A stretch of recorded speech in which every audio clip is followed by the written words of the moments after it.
ഫലമറിയാൻ മണിക്കൂറുകൾ മാത്രം. ആദ്യം എണ്ണിത്തുടങ്ങുക തപാൽ വോട്ടുകൾ. വോട്ടെണ്ണൽ ദിനമായ നാളെ രാവിലെ 10 മണിയോടെ തന്നെ ട്രെൻഡ് വ്യക്തമാകുമെന്ന് തെരഞ്ഞെടുപ്പ് വിശകലന വിദഗ്ധർ പറയുന്നു. കേരളം, തമിഴ്നാട്, പശ്ചിമ ബംഗാൾ, അസം എന്നീ സംസ്ഥാനങ്ങളിലെയും കേന്ദ്രഭരണ പ്രദേശമായ പുതുച്ചേരിയിലെയും നിയമസഭകളിലേക്കുള്ള തെരഞ്ഞെടുപ്പ് ഫലങ്ങളാണ് പുറത്തുവരുന്നത്. ഉച്ചയ്ക്ക് 2 മണിയാകുമ്പോഴേക്കും 5 സംസ്ഥാനങ്ങളിലെയും ഭരണചക്രം ആരുതിരിക്കുമെന്ന ചിത്രം കൂടുതൽ തെളിയും. ഈ ജനവിധിയിൽ മാറ്റമാണോ അതോ തുടർച്ചയാണോ സംഭവിക്കാൻ പോകുന്നതെന്ന കാത്തിരിപ്പിലാണ് ജനം.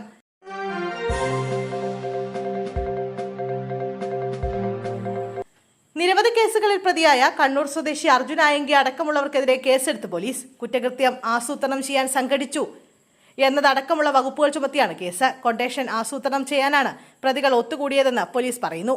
അർജുൻ ആയങ്കിക്ക് പുറമെ തിരുവനന്തപുരം ആറ്റിപ്ര കളത്തൂർ വിനായകം വീട്ടിൽ ആദർശ്, അഴീക്കൽ കോവലടി നെരിച്ചൽ വീട്ടിൽ പ്രണവ്, എറണാകുളം പള്ളുരുത്തി കുന്നത്ത് വീട്ടിൽ ധനീഷ്, ആലപ്പുഴ കഞ്ഞിക്കുഴി അരുൺ, പള്ളുരുത്തി വരിക്കാശ്ശേരി വീട്ടിൽ ടാൻസർ എന്നിവരെയും പോലീസ് പിടികൂടി.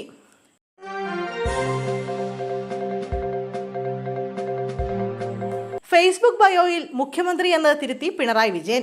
മുഖ്യമന്ത്രി എന്നത് മാറ്റി പോളിറ്റ് ബ്യൂറോ അംഗം എന്നാണ് ആക്കിയത്.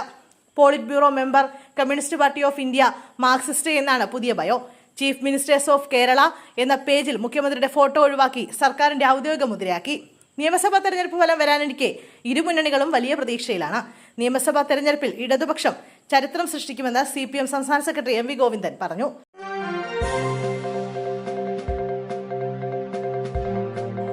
വിവാഹ ദിവസം വരന്റെ സുഹൃത്തുക്കൾ ആഡംബര കാറുകളിൽ നടത്തിയ അപകടയാത്രയിൽ കടുത്ത നടപടിയുമായി മോട്ടോർ വാഹന വകുപ്പ്. Kozhikode Perambra joint RTO M പ്രജീഷിന്റെ നേതൃത്വത്തിലാണ് കർശന നടപടി സ്വീകരിച്ചത്. മഞ്ഞക്കുളം പുലപ്രോൺ ഷെഫീഖിന്റെ വിവാഹത്തോടനുബന്ധിച്ചാണ് സുഹൃത്തുക്കൾ പൊതുറോഡിലൂടെ അപകടകരമാം വിധം ആഡംബര കാറുകളിൽ സഞ്ചരിച്ചത്. റീൽസ് ചിത്രീകരിക്കുന്നതിനായി രൂപമാറ്റം വരുത്തിയ കറുത്ത കാറുകളിലാണ് ഇവർ ഉപയോഗിച്ചത്. കാറുകളുടെ മുകളിലും ബോണറ്റിലും കയറി നിന്നും ഡോർ തുറന്നു പിടിച്ചും നിർത്താതെ ഹോൺ മുഴക്കിയും അഭ്യാസ പ്രകടനങ്ങൾ നടത്തി.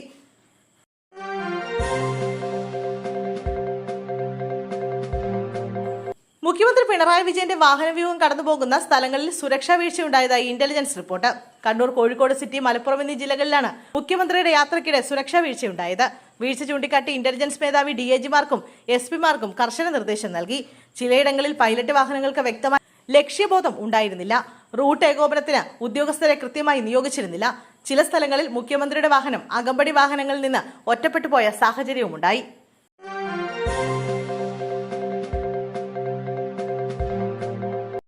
ഭരണ തുടർച്ച പ്രവചിച്ച് കനകോലു റിപ്പോർട്ട്.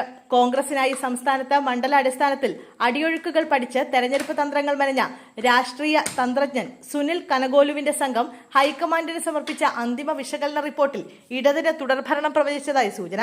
സംസ്ഥാനത്തെ 140 മണ്ഡലങ്ങളിൽ 75 സീറ്റുകൾ നേടി LDF അധികാരം നിലനിർത്തുമെന്നാണ് റിപ്പോർട്ട് വ്യക്തമാക്കുന്നത്.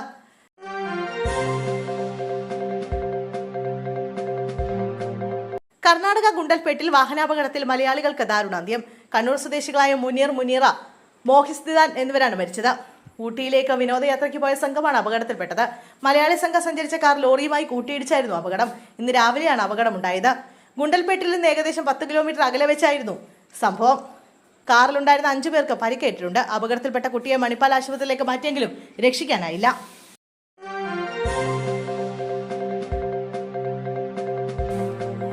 കണ്ണൂർ ആറളത്ത് പോലീസുകാരൻ റോഡരികിൽ മരിച്ച നിലയിൽ. കോഴിക്കോട് കാക്കൂർ സ്റ്റേഷനിലെ CPO ഷാമിൽ റഹ്മാനാണ് മരിച്ചത്. സുഹൃത്തിന്റെ വിവാഹ ചടങ്ങിൽ പങ്കെടുക്കാനായി കണ്ണൂരിലെത്തിയതായിരുന്നു. കാണാതായതിനെ തുടർന്ന് നടത്തിയ തെരച്ചിൽ രാവിലെ റോഡരികിൽ മരിച്ച നിലയിൽ കാണുകയായിരുന്നു.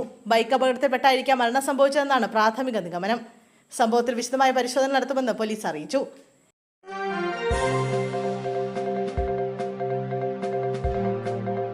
N പ്രശാന്ത് IASന് ചീഫ് സെക്രട്ടറിയുടെ നോട്ടീസ്. സസ്പെൻഷനിൽ കഴിയുന്ന IAS ഉദ്യോഗസ്ഥൻ N പ്രശാന്തിനെതിരെ വീണ്ടും അച്ചടക്ക നടപടി. അനുമതിയില്ലാതെ മാധ്യമങ്ങളോട് സർക്കാരിനെ വിമർശിച്ച് സംസാരിച്ചതിനാണ് പുതിയ നടപടി. ഇതോടെ പ്രശാന്തിനെതിരെ സ്വീകരിക്കുന്ന നടപടി 8ാം തവണയായി മാറി. റിവ്യൂ കമ്മിറ്റി ചേരാനിരിക്കെയാണ് പുതിയ നീക്കമെന്നത് ശ്രദ്ധേയമാണ്. ചീഫ് സെക്രട്ടറി പ്രശാന്തിന് നോട്ടീസ് നൽകുകയും വിശദീകരണം തേടുകയും ചെയ്തു. ഇതിനകം തന്നെ സർവീസിൽ നിന്ന് സസ്പെൻഡ് ചെയ്ത നിലയിലാണ് അദ്ദേഹം തുടരുന്നത്.